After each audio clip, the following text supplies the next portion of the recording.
I tracked every single minute of my life for an entire year. All of them. That's 525,600 minutes documented, categorized, and recorded.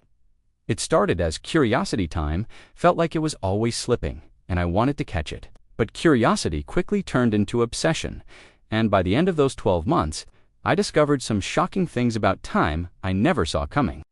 The first week looked insane. I built spreadsheets broken into 15-minute blocks. Every block had to be filled: sleep, breakfast, commute, calls, email, scrolling, gym, reading, conversation. If I used 8 minutes making eggs and 7 minutes checking messages, I wrote it down. And right away, I saw the first uncomfortable truth. I was lying to myself about where my time went. I thought I was too busy every day, but tracking proved I wasted 2, 3, even 4 hours daily. Endless minutes dissolving into invisible leaked social feeds, fidgeting, warming up to work. By day 10, it felt like the clock was holding me accountable. Every time I opened Instagram, I knew I'd later have to type Instagram's 17 minutes. Every delay became visible.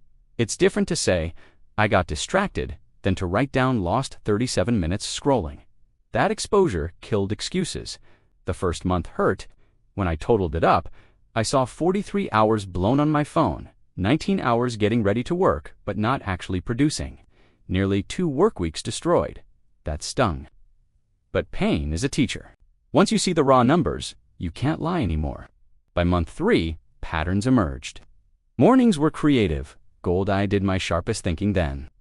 Afternoons were sluggish, so I should have used them for shallow tasks. Evenings were better for planning or reflecting. But before tracking, I often shoved my hardest work into afternoons and wasted mornings on emails. Seeing it in data hit me hard. I wasn't lazy, I was mistimed. Once I realigned my schedule to my natural peaks, my productivity doubled, not because I worked more, but because I matched task to energy. But by month 4, I started suffocating. Tracking every minute was making life robotic. Imagine hanging out with a friend while half your head is muttering. Start 7:34, end 8:52. Label social. It shrank joy. It made brushing teeth a 2.5-minute hygiene log. It killed spontaneity. For days, I hated myself for turning life into a logbook. But that's when another truth whispered through. Structure is liberating in small doses, prison in excess. Measuring teaches discipline, but obsessing steals living. At month 6, I hit a wall. I felt enslaved by numbers. Then it clicked. Zoom out. Instead of treating life as microminutes, group it. Work, sleep, social, health, waste. That saved me. Suddenly the logs became insight, not burden, and that's where the experiment took off. By month 8, I was seeing the data reflect back shocking contradictions. I thought I got 7 hours of sleep. Reality, 6 hours, 12 minutes. I thought I read a lot. Reality, 24 minutes a day. I thought relationships were a top priority. Reality, less than 4% of my year. That landed like a punch. We all say we value things, but our minutes prove otherwise. The way you spend your time is the truest reflection of your values. And in my log, my values didn't match my claims. That mismatch broke me down and built me back up. I actively carved blocks for people I loved. Instead of when I find the time, I expanded reading to 1 full hour daily. I protected deep sleep instead of squeezing it.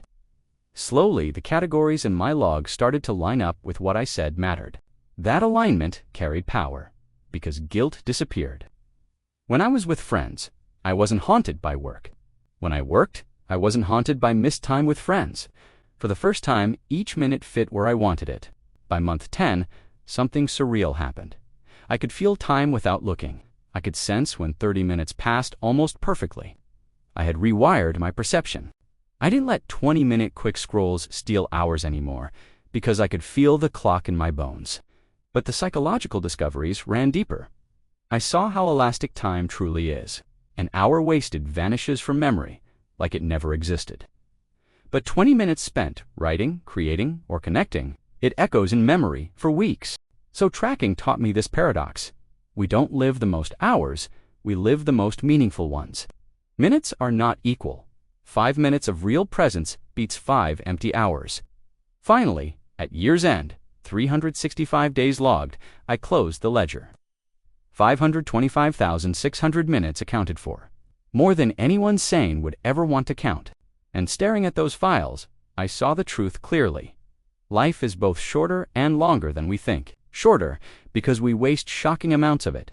Longer because once tracked and aligned, time opens like a vault you didn't know you had. So here's the truth about time. After I tracked every single minute for a year, most of us are leaking it away through small distractions, not big ones. Our perception is unreliable. Your actual values are betrayed by how you spend minutes, not what you claim. Energy alignment matters more than raw hours. Mornings are gold if you notice them. Efficiency isn't about cramming more, it's about protecting the right rhythms. And time isn't meant to be hoarded, it's meant to be used deliberately.